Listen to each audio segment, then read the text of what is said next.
সহিহ হাদিসের আলোকে সঠিক সালাতের নিয়ম সংক্ষেপে আলোচনা করবেন। আমি তো সঠিক বলতে পারবো না, সৌদি আরবের কায়দায় গোলানো মার্কা বলবো, আমি তো সঠিক ভালো পারি না। সেটা হলো, আমাকে একজন বলছে হানাফিদের নামাজ হয় না, আর একজন বলছে আহলে হাদিসের নামাজ হয় না। তো ঠিকই বলেছেন, হানাফিরা পড়ে পশ্চিম মুখে, আহলে হাদিসরা বলে উত্তর মুখে, ঠিক না? হানাফিরা বলে আল্লাহু আকবার বলে, আহলে হাদিস বলে নারায়ে তাকবীর বলে, ঠিক না? হানাফিরা তিনটে সেজদা করে আর আহলে হাদিসরা দুটো দুটো, ঠিক না? আল্লাহু আকবার। নামাজের পার্থক্যটা কি? নামাজের দাঁড়ানো থেকে শুরু করে সালাম ফেরানো পর্যন্ত কয়েকশো আমল আছে, কথা দিয়ে, কাজ দিয়ে, রুকু দিয়ে, সিজদা দিয়ে। এর ভিতরে ইখতিলাফ আছে 10টা উপরে না, আর এই 10টার 9টা ইখতিলাফই মুস্তাহাব নিয়ে। আর যেটা ফরজ পর্যায়ের ইখতিলাফ, কিরাআত পড়া, এটা তো উভয় পক্ষেরই দলিল আছে। কথা কি বুঝতে পেরেছেন?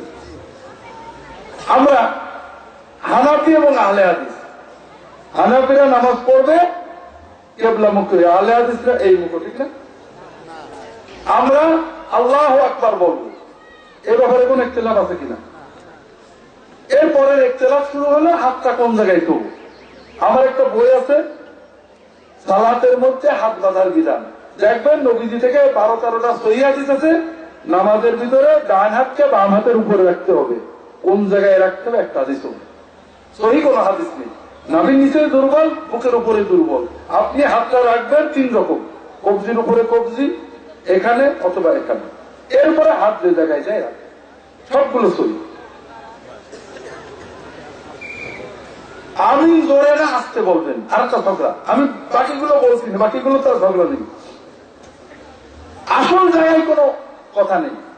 মানুষ শুধু এই মুস্তাহাব দিয়ে ঝগড়া করে। সূরা ফাতিহা পড়ে হয় না, আহলে হাদিসেরও হয় না, হানাফিরও হয় না, আছে না নেই? এটা নিয়ে ঝগড়া। সূরা ফাতিহা পড়ার সুন্নত তরিকা আছে, এটা নিয়ে ঝগড়া নেই। কিন্তু আমিন নিয়ে ঝগড়া, আলহামদু আলা হামদু, আছে না নেই? নামাজি গুলো না। আমিন যদি টোটাল না বলেন আমাদের কোনো ক্ষতি হবে? আমিন জোরে সহিহ হাদিস, আস্তের হাদিস মুহাদ্দিসরাই সহিহ বলেছে। আমিন আস্তে বলার হাদিসটা ইমাম হাকিম নাইসাবুরি তার মুস্তাদরাকে এখানে বলছেন সহিহুন আলা শর্তি মুসলিম, আর শর্তের বুখারী ও মুসলিম। ইমাম যাহাবী আবার তার উপরে বলছেন হ্যাঁ সহিহ। কাজেই সনদগত ভাবে সবগুলো সহিহ, তবে মুহাদ্দিসিনরা বিভিন্ন খুঁটিনাটি জিনিস দিয়ে জোরে আমিন বলাটাকে জোর দিয়েছেন। তবে কোন জোর? আপনাদের বলি, যে হাদিসে আছে রাসূলুল্লাহ সাল্লাল্লাহু আলাইহি ওয়াসাল্লাম দাল্লিন বলে আমিন বললেন জোরে, সাহাবীরা তার সাথে জোরে আমিন বলেছেন কোন হাদিস নেই। যেগুলো হাদিসে আছে নবীর সময়ে মসজিদে জোরে আমিন বলা হয়তো মসজিদ গম গম করে উঠত, শেখ মোহাম্মদ নাসিরউদ্দিন আলবানী বলেছেন এই হাদিসগুলো সব জোরে। কাজে আমিন যদি জোরে বলেন এমন ভাবে বলবেন আশেপাশের 2-1 শুনে দেন, আস্তে বলেন দোষ নেই। কিন্তু জোরে আমিন আর আস্তে আমিন নিয়ে যে ঝগড়া, এই ঝগড়া আপনারা করেন। আমাদের এলাকায় ঝগড়া করে মারামারি করে একজন শহীদ হয়ে গেছে।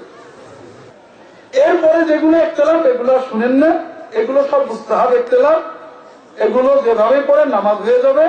আমাকে একজন গত কবে যেন প্রশ্ন করেছেন যে স্যার নামাজে সেজদায় যাওয়ার সময় হাঁটু আগে দেবো না হাত? আমি বললাম আমাদের সৌদি আরবের এক শেখ ছিলেন, আছে না কোনো খুব নাম করা শেখ, সালেহ ইবনে আব্দুল আজিজ আল শেখ, ওনার একটা সুন্দর মন্তব্য আছে, পারলে মাথাটা আগে দাও। এই স্মৃতি হয়তো ঝগড়া সৌদি আরবে অপছন্দ করে, এই ছোট্ট ছোট্ট বিষয় নিয়ে মানুষ ঝগড়া করে নাকি? 2 রকমের হাদিস আছে, আপনার ক্ষেত্রে এটা উত্তম মনে হয় করে। মুহাদ্দিসরা হাদিস সহিহ মেনে নিয়েছেন। কেউ বলছেন যে আগে হাত দেওয়াটা সুন্নত, কেউ বলছেন আগে হাত দেওয়াটা ওযর।